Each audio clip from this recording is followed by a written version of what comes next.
Hey guys, welcome back. Eden Star Early Access coverage. This is episode 7, day 1 of our second playthrough. We get to start all over, we get to start fresh, apply some of the lessons we learned from our first playthrough, and hopefully get a little bit farther than we did last time. We aren't necessarily going to be pros at it just yet, but progress is indicated. We should be able to make some progress. We need to pick up our Eden kit. It sort of crash landed nearby. We need to gather some materials. We need to get a bit of a base set up before nightfall. The initial onslaught of bad guys won't be as bad. We say that. It won't be as aggressive as it was towards the end of our last playthrough. We're given a little bit of leeway on account of us basically starting a new game. The monsters have to learn where we are and kind of discover just how badly they hate us. And it just makes sense that they'd start off a little bit easier while we're getting established. So we can have that to look forward to for the first night or two. I think by about the third night, maybe the fourth, is when it's kind of all holds, no holds barred, so to speak. And you better be ready or you're going to be in trouble, kind of thing. So we've got a little bit of Tennel to start us off. It's not a bad way to start. Here's our Eden kit right here. We'll just kind of grab that. And then we're gonna take a look around. We don't necessarily want to encounter any hives right now. They're little guys, but they're very time consuming to destroy when all you've got is your RMD kinetic manipulator, we'll call it. Grabbing bad guys and throwing them against other bad guys is a hell of a lot of fun, but not necessarily the most effective way to fight. So, oh, that's what I did. See, what I did after the last playthrough ended and before I started here, there's a hive over there. Jerks. Is I just kind of did day 1, all by my lonesome, kind of running around to see what might work and what was kind of a false conclusion based on our last playthrough. And one of the things that I discovered is that it's not necessarily a bad idea to start right where we crash landed in our pod. Retrieve the Eden kit, gather some materials, and then come back to where our little escape pod is and build our base there, because it's this great big, almost sheer rock face that makes it a lot easier to defend, because just like the last time we built it on a cliff, there's one side of the structure that the enemy simply can't attack from. They can attack from the top and they can attack from 3 other sides, but not all 4 sides. I'm not necessarily convinced that I want to do that again this time around, but one of the things that we can do is we can build up a little bit on the cliff so that even ground-based baddies can't really reach us unless they spawn up high and drop down. So that's kind of the thing. I'm also assuming, and I have no evidence to support this, that the ground-based baddies can't actually climb the rock faces. If they can, that changes things slightly, but not so significantly that it's going to cause us to have to reevaluate our position. This is the area that I'm talking about here. Build up against that, and ideally we'll have a little bit of an easier time defending. Well, we'll find out for sure by, like I say, about day 3 or 4.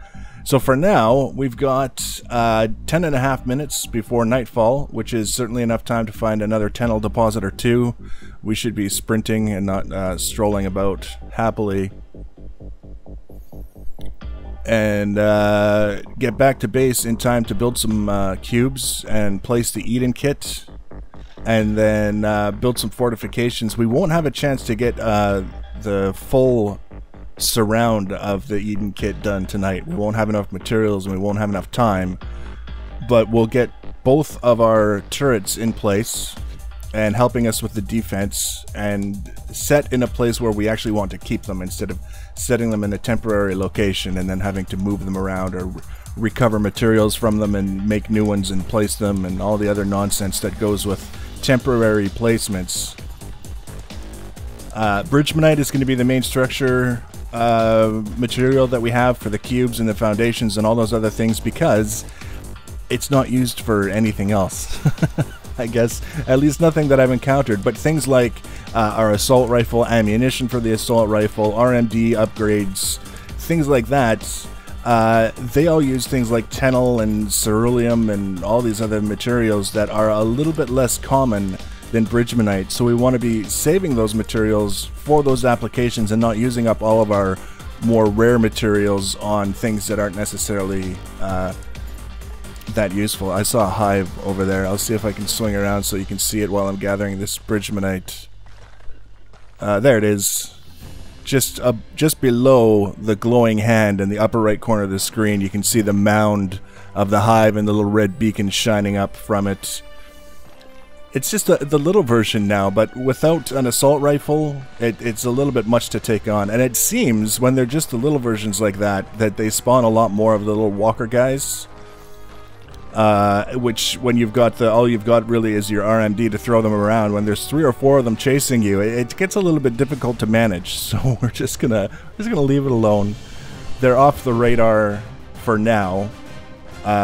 What we really need is as much bridgemanite as we can possibly gather between now and about the 2 or 3 minute mark leading up to nighttime. And I say that I'm being a little bit unrealistic. I think 2 or 3 minutes is not leaving us a lot of time to haul ass back to our escape pod and start assembling things. But we're going to do what we can, and I think everything's going to work out just fine in the long run. The idea here is I'm hoping to get our defenses for our main base up and running sufficient and stable so that when night comes, we're there at our base because it's, you know, we got the shield. We don't have to worry about our personal shield being depleted by the toxic atmosphere at night.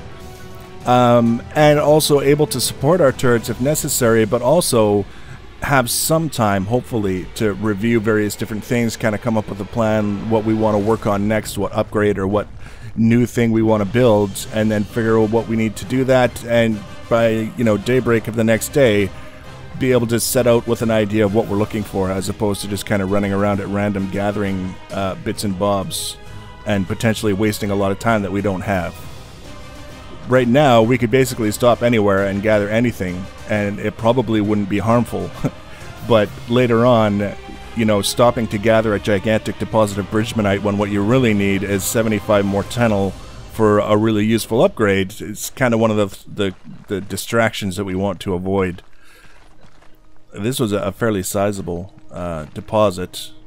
Took us maybe 3 minutes to gather the whole thing. I'm guessing. I don't remember exactly what the time was when we arrived, but it was probably in the 2 to 3 minute range to gather that deposit. And now I'm already a little bit turned around, I think. So you have to keep my bearings straight so that I can remember where we're going. At the end of my little standalone session, just kind of testing things around, I accidentally threw myself off a cliff and died, which was very disappointing because I had some rare materials on me that I wasn't really too keen on losing, even though I knew I wasn't going to be keeping that save. But it was also kind of embarrassing when you just come whipping up over a rise and jump and you just kind of swing sideways into a chasm and die. It's kind of it's not the best. It's a little bit hard on the gamer ego. So we're going to try and avoid that.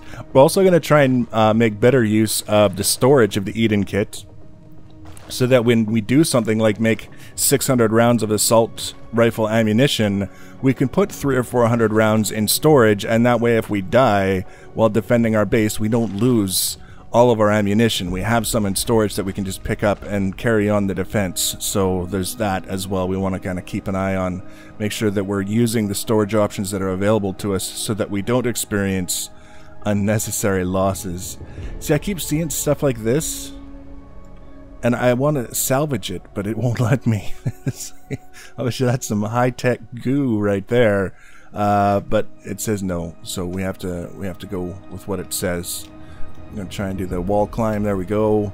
Now, as far as this goes, the main thing is we have to place our defenses, consumables, RMD, weapons, utilities, Eden kit. Blah blah blah. We aren't trying to make one, we're trying to place one. So we'll go like this, and yes, the Eden kit we want to place. And basically it's going to sort of tell us when we've arrived at a spot where there's enough room to place everything, which is there. And that's where our Eden kit is going to be, and thus our base is going to be built around it.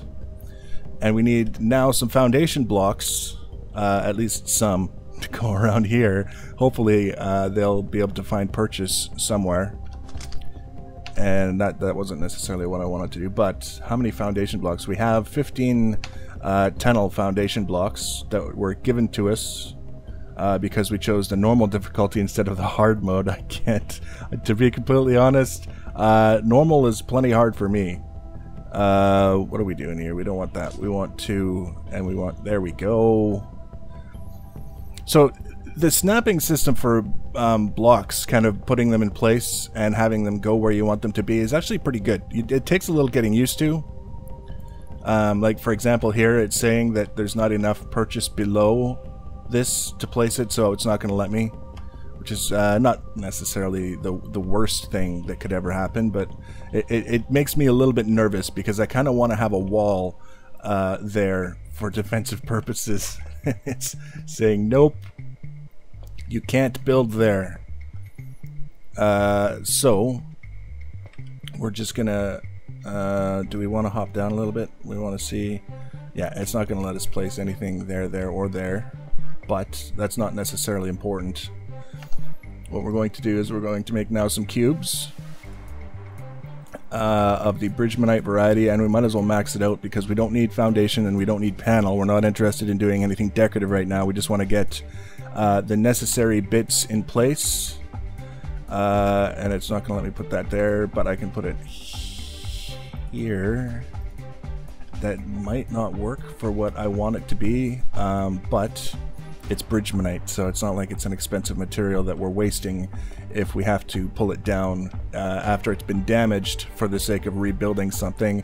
I do want to make it as easy as possible for me to climb around on our base to get up to the top for, you know, whether I want to build something or whether I need to be up there to help my turrets defend. The reasoning is less important than making sure that I can do it. And then once I can, we'll be in a much better position. I love how you can place things from so far away. Once you get into a good spot, you can just build and build and build and not have to worry too much about moving around. Are we seriously out of cubes already? That is crazy sauce. How much time do we have? We have 1 minute and 15 seconds. And we are out of cubes. Alright, be that way. In this case, I've planned it in such a way that it doesn't have to be necessarily perfect in any way to be functional. There's a turret. And there's a turret. Now they're far enough away from each other that hopefully they don't accidentally shoot each other. But they're also in a position where they can reach pretty much wherever we might be able to encounter the enemy, including some of the stuff down on the ground. But I'm interested to see if those guys down on the ground, if any even show up, are actually able to reach up to our base. So we're going to be kind of keeping an eye on everything alongside our turrets, but we want to see primarily if our turrets are going to be able to do a good job of keeping the bad guys from getting too close to the Eden kit, doing too much damage. If we get through this, then tomorrow we're going to finish gathering Bridgmanite so we can enclose this as best we possibly can, and then whatever we build on top of it or around it or beside it is all secondary. Look at this. Right from the very beginning, this jerk coming down from the top. These are the guys that we need to be careful of, because they're the ones that just start bombing the Eden kit and you don't realize it until they're already well established. I don't know if it's a range thing with the turrets or if it's just a behavior thing. They don't seem to necessarily start shooting until the enemies are pretty close.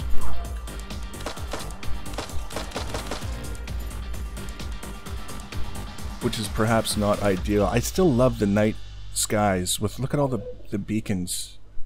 for hives that on one hand is terrifying and unsettling, and on the other hand just looks so cool. Alright, it's nighttime. We got 3 minutes and 10 seconds. I think we're gonna be okay. For once, I think we're gonna be okay. We are at some point sooner than last time going to have to start making a point of clearing these hives from around our base, which will apparently help keep the number of bad guys that we have to fight down to a more reasonable level.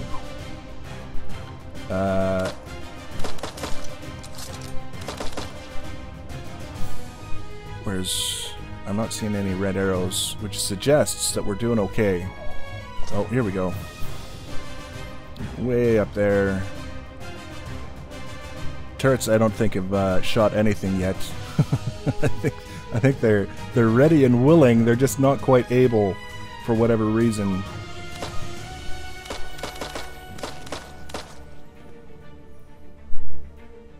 Hey, it's time to go to work today.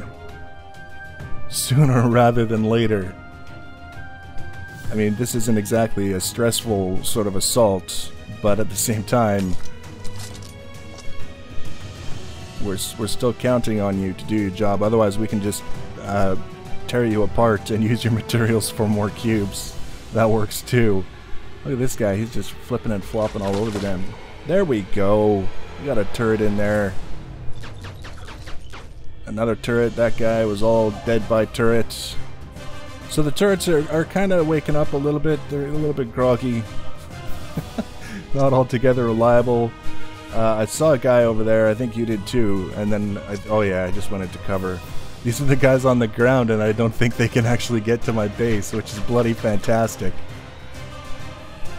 But we have to be very careful, because from where I'm standing, there could be a guy in the opening in front of our Eden kit there just chewing the hell out of it, and I wouldn't be able to see him. All I would be able to see is the warnings that the Eden kit was in danger, and if they came at the same time as some guys in the sky were shooting down on it, I wouldn't know that it was talking about a guy down on the ground. So we have to be careful, and even, as fun as it is to stand up on our little pillars here with our turrets and be cocky, I don't think it's a long-term strategy for success.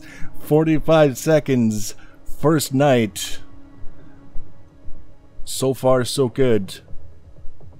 So tomorrow, Bridge Night, Tunnel for assault rifle and ammunition, build out the rest of our base, and then start looking at RMD upgrades, base upgrades for power, so that we can add more turrets and have them powered, and think about what we're going to be doing by way of clearing out these hives. Not only for the sake of making us a little bit safer, but also because they have those delicious materials that we would like to collect. So if you want to be notified when I add future videos on this and other series, you can always subscribe to my channel and or follow me on social media. Links for social media always in the information box below the video. Leave your comments and feedback. Playthrough 2, Day 1. Day 2, now beginning. Thanks for watching, guys, and take care.